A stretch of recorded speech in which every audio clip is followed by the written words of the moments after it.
रात का टाइम हो गया था, ऑलमोस्ट 7 बज रहे थे। कोई ऑटो नहीं मिल रहा, कोई बस नहीं मिल रहा। मैं भाग रही हूँ। पीछे से गाड़ी आ रही है। तभी अचानक से मैंने देखा एक नया गर्ल्स वॉशरूम टॉयलेट, वहां मैं जाके छुप गई। और वो रात मैंने अपने आप के अस्तित्व में बहुत सारे सवाल उठा दिए कि मैं कमजोर क्यों, मैं क्यों एक विक्टिम बनती जा रही। तो मुझे दूर दूर तक फौज में जाने का कुछ नहीं था। मैंने कभी नहीं सोचा था कि मैं फौज में भर्ती लूंगी या मैं फौज की मेजर साहिबा कहलाऊंगी, ऐसा कुछ नहीं पता था मुझे। और सिर्फ एक दिन में सब कुछ।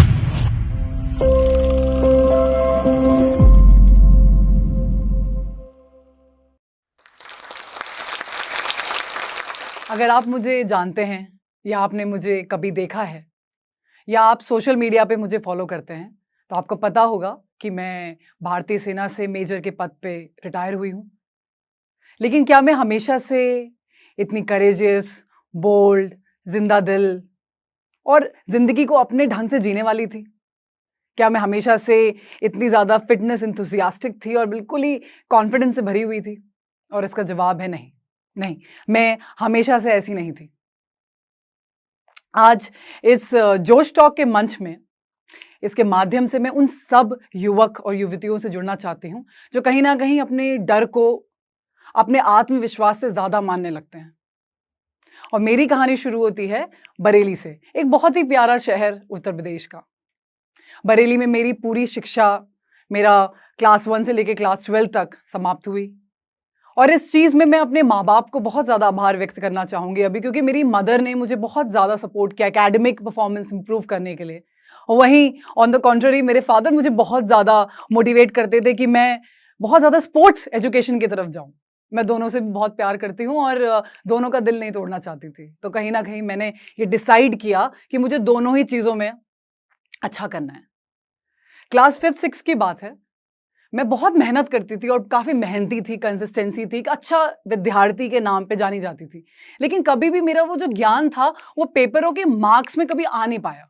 मैं कभी भी अच्छा स्कोर नहीं कर पाई और जनरली ग्रेस मार्क्स में पास होती थी। एक दिन बहुत ज़्यादा गंदा रिजल्ट आया तो मुझे रोते रोते अपनी माँ की याद आई। मैं अपनी मम्मी के पास चली गई और मैंने उनसे पूछा कि इतनी मेहनत के बावजूद भी मेरे मार्क्स क्यों नहीं आ पाते। लेकिन आप देखिए, कोई और बच्चे कम से कम मेहनत करते हैं लेकिन उसके बाद भी उनके काफ़ी अच्छे नंबर आ जाते हैं। तो मेरी मम्मी थोड़ा मुस्कुराते हुए बोलती हैं, पहले तो तुम अपने आप को किसी से कंपेयर मत करो। दूसरा, हर इंसान का एक वक्त आता है जब तुम्हारा आएगा तब तुम्हारा आएगा। तीसरा, हार्डवर्क और कंसिस्टेंसी को कभी भी नहीं छोड़ना है, चाहे कुछ भी हो जाए। और चौथा, जिस दिन अपॉर्चुनिटी आए तुम तैयार रहनी चाहिए। और तुम तभी तैयार हो सकती हो जब तुम हर दिन मेहनत करो। पता नहीं, शायद ये बहुत आम लगता है सुनने में, लेकिन 6 क्लास के बच्चे के लिए ये बहुत बड़ी बात थी। और ये बात मेरे दिमाग में सीमेंट की माफिक छप सी गई।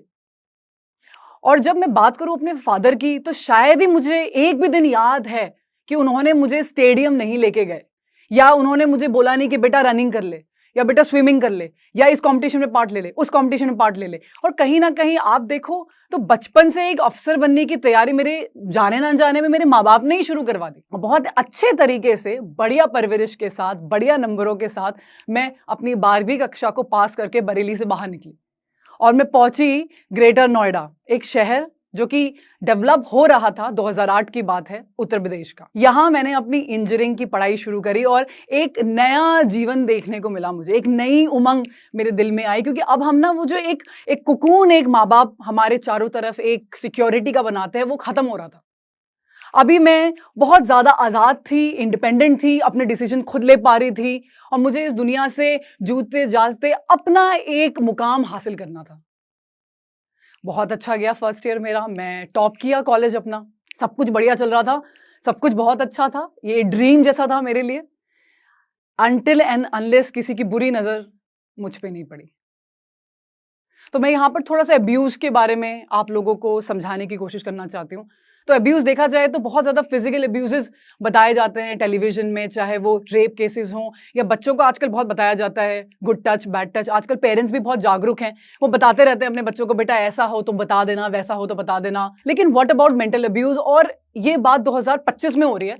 अभी भी हमें पता नहीं। और मैं बात कर रही हूँ 2008 की, 2009 की, जब मैं खुद 16 साल की थी। मेंटल अब्यूज को बहुत सारे बड़े बड़े तराजुओं में तोला जा सकता है। उसमें कुछ कुछ पार्ट जो मैं आपको बताना चाहती हूँ वो होता है बुलिंग, किसी को बुली करना, किसी को टॉर्चर करना, किसी को डराने की कोशिश करना, किसी को डरपोक बनाना, किसी को गुटबाजी में अलग कर देना, आपको ब्लैकमेल करना, आपको मारने की धमकी देना। ये सारी चीजें मेंटल अब्यूज का पार्ट बनती है। शुरुआत होती है मेरे फर्स्ट ईयर से।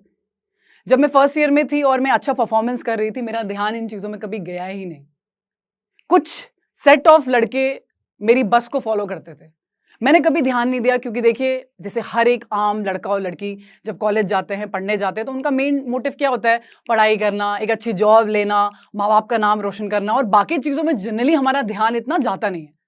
तो कौन हमें फॉलो कर रहा है, कौन नहीं कर रहा है, ये हमें पता ही नहीं होता था। बट मेरे दोस्तों को पता चला, क्योंकि वो ज़्यादा शायद मुझसे ज़्यादा जागरूक थे उस टाइम। उन्होंने मुझे बताई ये बात, मैंने इग्नोर कर दी। जैसे कि हर कोई जनरली इग्नोर कर देता है, मैंने भी इग्नोर कर दी। अब वक्त बीतता गया और सेकंड ईयर पे पहुंच गए हम। और जैसे हम सेकंड ईयर इंजीनियरिंग के पहुंचे, क्योंकि हमने कभी उनको मना नहीं किया, रोकने की कोशिश नहीं करी, तो अब वो लोग बस को छोड़ के हमें फॉलो करते थे। तो अगर हम कभी मार्केट में जा रहे हैं कुछ सब्जी खरीदने, या हम कहीं जा रहे हैं कुछ सामान लेने के लिए, तो अब वो लोग बस को फॉलो नहीं कर रहे, वो हमें फॉलो कर रहे हैं। कभी बहुत तेजी से गाड़ी आगे आके रुक जाए, कभी कोई धीरे धीरे धीरे चले, कभी तेज तेज हॉर्न बज रहा है, कभी शीशा उतार के गाली गलौचे हो रही हैं। और आधा टाइम तो समझ में ही नहीं आता था कि हो क्या रहा है, बिकॉज हम कंफ्यूज थे, क्योंकि हमारा टारगेट कुछ और था। हम तो यहाँ पढ़ने आए थे और हमें ये जीवन में ये क्या देखने को मिल रहा है, क्योंकि जब हम माँ बाप के साये में होते हैं ना, जब एक अम्ब्रेला में होते हैं, तो हमें ये सब कुछ भी देखने को मिलता नहीं है। तो एज आई सेड कि हर कोई इग्नोर करेगा, मैंने भी इग्नोर कर दिया। लेकिन मैंने एक चीज यहाँ से शुरू हुई, वो हुई बड़ी पैर में जाना। पहले हम अकेले घूमते थे, फिर हमने अकेला निकलना छोड़ दिया, मैं अपने दोस्तों के साथ बाहर निकलती थी। तो कहीं ना कहीं अगर आप नोटिस करें इस कहानी में, तो वो हल्का हल्का जो फियर था, वो जो डर था, वो मेरे अंदर डालना शुरू कर दिया गया था। थर्ड ईयर में आते आते लोगों का जो एक कॉन्फिडेंस होता है ना दूसरी पार्टी का, वो बढ़ता गया, क्योंकि उनको पता है कि शिकार तैयार हो रहा है। अब वो क्या करेंगे? अब वो आपको सामने आके अटैक करते हैं, आपसे आमने सामने बात करेंगे। अब उनकी हिम्मत बढ़ गई है, तो वो आपको आके आप प्रपोज करेंगे, आपको आके कुछ बोलेंगे कि अब आप मना करते हैं तो वो पागल हो जाएंगे। क्योंकि यहाँ वो पागल आशिक का मैं थोड़ा सा जिक्र करना चाहूंगी। ये प्यार व्यार कुछ नहीं है, ये सिर्फ ईगो की लड़ाई होती है कि किसी ने हमें मना कर दिया, हमें नापसंद कर दिया, तो अब वो हमारी नहीं तो किसी और की भी नहीं। बात शुरू तब होती है जब हम अपने थर्ड ईयर में किसी प्रोजेक्ट के सिलसिले में बाहर गए, मैं और मेरी दोस्त। मैंने ऐसे बोला कि मैं अकेले नहीं निकल रही हूँ बाहर अभी।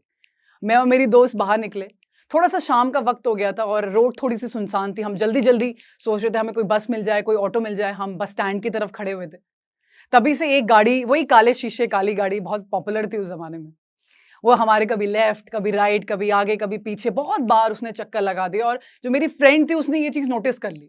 अगेन मैं तो देखती ही नहीं थी सामने, क्योंकि मुझे पता है कुछ ना कुछ गड़बड़ होने वाला है, लेकिन जो मेरे साथ में थे वो चीज़ें नोटिस करते थे बहुत।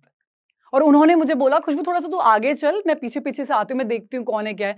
तो जैसे उनका शीशा डाउन हुआ, हमें रियलाइज हुआ कि ये वो पूरे वही लोग हैं, और इस बार कोई अकेले नहीं आया, झुंड में आए। क्योंकि जनरली जो लोग ऐसा काम करते हैं वो ग्रुप में चलते हैं, वो अकेले नहीं चलेंगे कभी शिकार करने। तो हमारे पास कुछ ऑप्शन नहीं था। मुझे मेरी दोस्त ने बोला तू भाग जा फटाफट, मैं उधर से आ जाऊंगी, तू उधर से आ जा, हम लोग सेपरेट हो जाते हैं। तो रात का टाइम हो गया था, ऑलमोस्ट 7 बज रहे थे, कोई ऑटो नहीं मिल रहा, कोई बस नहीं मिल रहा। मैं भाग रही हूँ, पीछे से गाड़ी आ रही है। तभी अचानक से मैंने देखा एक नया गर्ल्स वॉशरूम टॉयलेट वहां पर गवर्नमेंट ने तैयार किया, जो कि गवर्नमेंट बेस्ड था, जिसको बोलते शौचालय। वहां मैं जाके छुप गई। मुझे याद है कि शायद रात के 12-1 बज गए थे और मैं वहीं थी। और कैसे ऐसे करके फिर मेरी दोस्त वहां आई, क्योंकि उसने देखा होगा शायद मैं वहां घुसी, तो वो वापस आई, उसने मुझे लिया, हम लोग हॉस्टल वापस गए। और वो रात एक ऐसा दिन था जब मैंने अपने आप के अस्तित्व पर बहुत सारे सवाल उठा दिए कि मैं कमजोर क्यों, मैं ताकतवर क्यों नहीं हो सकती, मुझे ही क्यों डर लग रहा है, मैं क्यों भाग रही हूँ, मैंने तो कुछ गलत नहीं किया किसी के साथ, तो मैं क्यों एक विक्टिम बनती जा रही हूँ। मैंने अपने आप को विक्टिमाइज मान लिया कि मैं विक्टिम हूँ। बट पता नहीं क्यों एक अजीब सी शक्ति थी अंदर शरीर के, शायद प्रभु थे, क्या था कुछ पता नहीं, क्योंकि मैं एक मेडिटेटर रही हूँ बचपन से, बहुत ध्यान में रही हूँ, तो मुझे तो लगता था कि बस भगवान को याद करना ही मेडिटेशन होता था। अब की जनता जानती है, सोचती है कि स्ट्रेस हटाना है एक मेडिटेशन होता है, बट ये जो ध्यान है ना, ये कुछ करता है शरीर में, ये कुछ ऐसी पावर दे देता है आपको कि भले ही जीवन की सारी मुश्किलें ऐसी लग रही हो कि हम कुछ नहीं कर पाएंगे, लेकिन वो अंदर से एक अलग ही आग निकलती है। रात में जब मैं वापस आई तो मैंने अपनी इलेक्ट्रॉनिक की बुक खोल दी और मैं पढ़ना शुरू कर दिया मैंने, क्योंकि एक हफ्ते में मेरे एग्जाम्स थे 3rd ईयर के। मैं आज भी जब ये बात सोचती हूँ तो मुझे बहुत अचंभित होता है कि 17-18 साल का बच्चा है, इतना हाथ पैर ठंडे पड़े हैं, कांप रहा है, मरने वाली सिचुएशन है, क्योंकि जब वो लोग मेरे पीछे भाग रहे थे और मैं आगे भाग रही थी तो उनमें से किसी एक के हाथ में पिस्टल थी। तो मुझे इतना पता था कि ये शायद मेरा आज आखिरी दिन भी हो सकता है इस दुनिया का। लेकिन पता नहीं क्या हुआ, मुझे आके रोना चाहिए था, मुझे आके बहुत ज़्यादा अपनी किस्मत को कोसना चाहिए था, लेकिन मैंने इलेक्ट्रॉनिक की बुक क्यों खोल दी और मैंने पढ़ना क्यों शुरू कर दिया, मुझे खुद भी नहीं पता ये बात। आज जब मैं ये सोचती हूँ तो मुझे लगता है शायद वो ध्यान की शक्ति थी जिसने मेरे अंदर हमेशा जला के रखा। माँ काली का आशीर्वाद था जो हमेशा मेरे दिल में जलता रहा। लेकिन इतना ज़्यादा जो मैंने अपने अस्तित्व पे सवाल उठाए थे ना, उनका जवाब नहीं मिलता था मुझे। तो मैं बहुत ज़्यादा पूछती रहती थी कि मुझे बताइए, मुझे बताइए। अब तो ऐसा हो गया था कि मैं नज़रें भी नहीं मिला पाती थी किसी आदमी से, मैं इतना ज़्यादा डर में थी। कैसे जैसे मैंने अपना 4th ईयर निकाला, कैसे जैसे मैंने अपनी वो प्लेसमेंट निकाली जिसके लिए मैं इतना ज़्यादा मेहनत कर रही थी। अब वो चीज़ मुझे खुशी ही नहीं दे रही थी, मेरे लिए उसका कोई अर्थ नहीं था हमारे जीवन में। और ये बात मैं किससे शेयर करूँ, कोई था भी नहीं ऐसा जिसके साथ मैं ये बातें शेयर कर सकती थी। 4th ईयर में अचानक से एक इंसिडेंट हुआ। एक यंग कैप्टन साहब हमारे कॉलेज में आते हैं स्पीच देने के लिए कि हम इंडियन आर्मी को प्रमोट करेंगे। तो मुझे दूर दूर तक फौज में जाने का कुछ नहीं था। मैंने कभी नहीं सोचा था कि मैं फौज में भर्ती लूंगी या मैं फौज की मेजर साहिबा कहलाऊंगी, ऐसा कुछ नहीं पता था मुझे। मेरा खानदानी बैकग्राउंड बिल्कुल भी डिफेंस फोर्सेस से रिलेटेड नहीं है। जब वो वहाँ बैठे और बोलने लगे तो उन्होंने काफ़ी स्लाइड्स दिखाई वॉर से रिलेटेड, हर चीज़ से रिलेटेड। वहाँ एक लड़की की फ़ोटो दिख गई मुझे, सारे लड़के ही थे लेकिन एक फ़ोटो मुझे लड़की की दिख गई वहाँ। और जैसे मैंने उनको देखा, उन्होंने जड़गन चालू किया, कुछ मेरे अंदर फिर से घटित हो गया। ऐसा लगा कि ये इंटरनल कॉलिंग है, वो एक शक्ति, वो एक कॉन्फिडेंस जो मेंटल अब्यूज़ के बाद जनरली टूट जाता है। हमें लगता है कि क्या होता है, बट मेंटल अब्यूज़ के बाद आपकी आत्मनिर्भरता खत्म हो जाती है, आपकी आत्मविश्वास खत्म हो जाता है और स्पेशली आपकी आत्मा को बहुत छन्नी कर दिया जाता है। और जब जिस इंसान के पास आत्मविश्वास ही नहीं है, वो कैसे ही जिएगा ये सोचिए। बहुत गलत थॉट्स आते हैं दिमाग में, बहुत डिप्रेसिव फील होता है लाइफ में। लेकिन जैसे ही मैंने वो पिक्टोरियल इफेक्ट देखा, मुझे लगा ओ माय गॉड, ये क्या हो रहा है। एक अलग सा मेरे अंदर कुछ तो जागा। मुझे लगा कि यार यही वो चीज़ है जो वापस, जो मैं मेरे आत्मविश्वास में जो छेद पड़ गए, सिल दिया जाएगा इसको। मैंने कुछ थोड़ा बहुत पूछा कि कैसे जाना है, क्या जाना है। उसके बाद मैंने किसी से कोई बात नहीं करी, मैं बिल्कुल ही साइलेंट मोड में चली गई। मुझे पता था कि मुझे बस यहीं जाना है, बस यहीं जाना है, बस यहीं जाना है। मेरा 4th ईयर खत्म हुआ, मैं घर गई। मैं घर में बैठ के कुंडी लगा के 5 महीने मैंने किसी से कोई बातचीत नहीं करी और सिर्फ पढ़ाई में लगा दिए। मेरे माँ बाप मुझे पूछते थे, उन्होंने तो लड्डू बंटवा दिए थे कि बेटी की इतनी अच्छी जॉब लग गई है MNC कंपनी में और नाम रोशन कर दिया। उनको क्या पता था कि बच्चा तो जाएगा ही नहीं। सबसे बड़ी गलतियाँ हम पता है क्या करते हैं, हम लोग ये करते हैं ना, हम अपने माँ बाप से छुपा देते हैं चीज़ें। हम ये सोचते हैं कि हम अगर अपने माँ बाप को बताएंगे तो वो हमें समझेंगे नहीं, हमें घर में रखवा देंगे। और जनरली लड़कियां तो ये सोचती हैं कि वो सोचेंगे कि मैंने कुछ गलती करी या मेरी चीज़ों को रिस्ट्रिक्ट कर दिया जाएगा। मुझे भी ये सेम डर था जो आपको है, सेम, कोई अलग चीज़ें नहीं थी, हम सब एक जैसे ही हैं।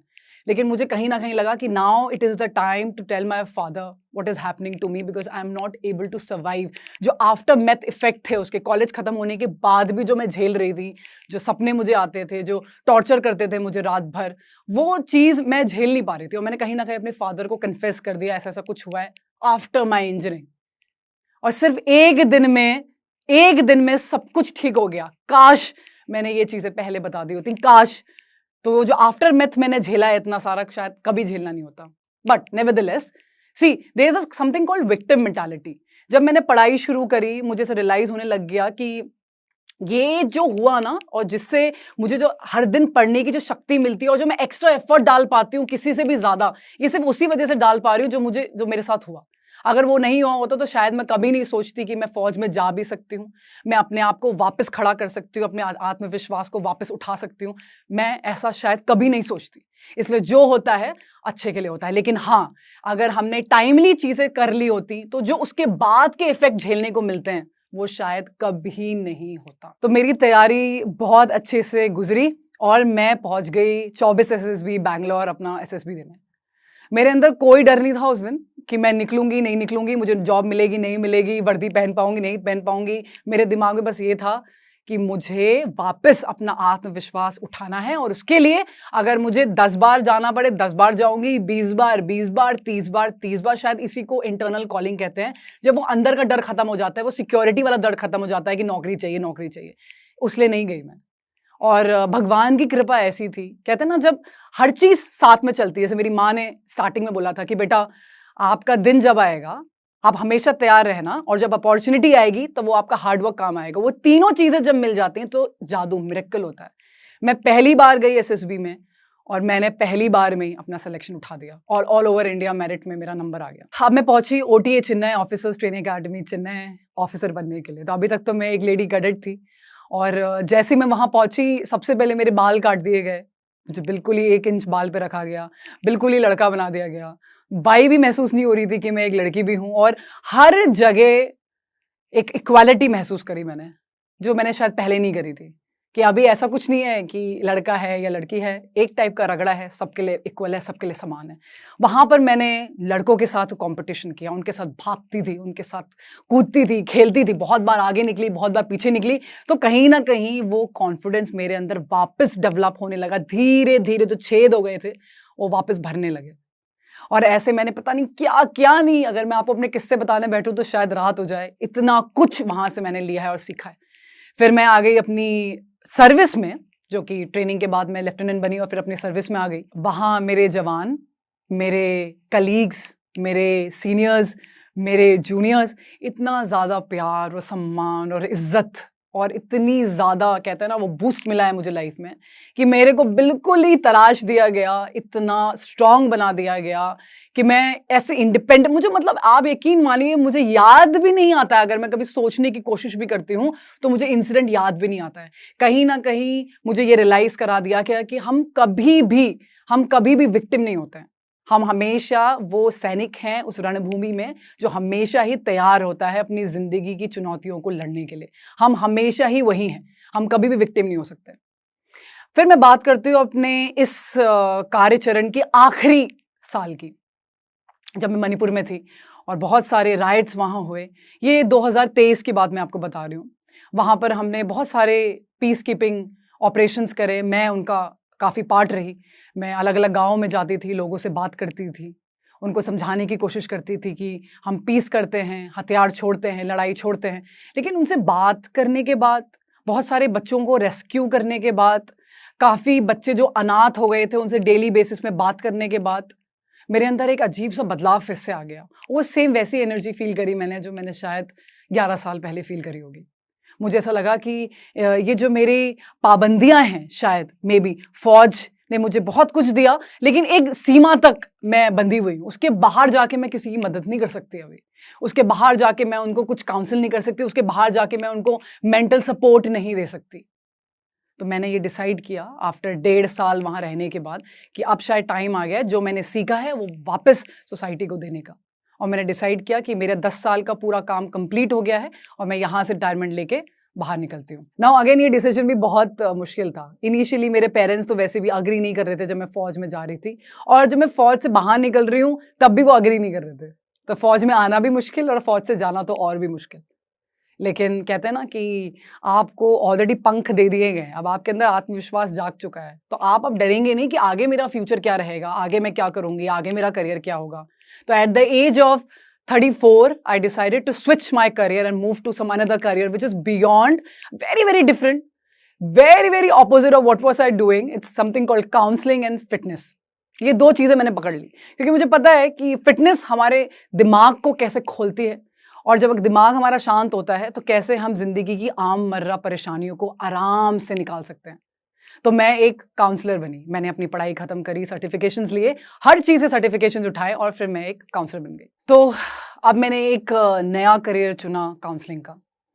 कहीं ना कहीं अगेन ये बहुत ही ज़्यादा इंटरनल कॉलिंग का पार्ट था, मेरे पैशन का पार्ट था, और इसमें थकान महसूस नहीं होती, इसमें बहुत ज़्यादा आनंद मिलता है, रात में नींद बहुत अच्छी आती है, अलग अलग लोगों से बात करने का मौका मिलता है, उनको काउंसिल करने का मौका मिलता है, उनको मेंटल सपोर्ट देने का मौका मिलता है, जो शायद मुझे नहीं मिला, मैं लोगों को देना चाहती हूँ। मैं सोशल मीडिया के माध्यम से लोगों से बहुत ज़्यादा जुड़ चुकी हूँ, चाहे वो इंस्टाग्राम हो, यूट्यूब हो।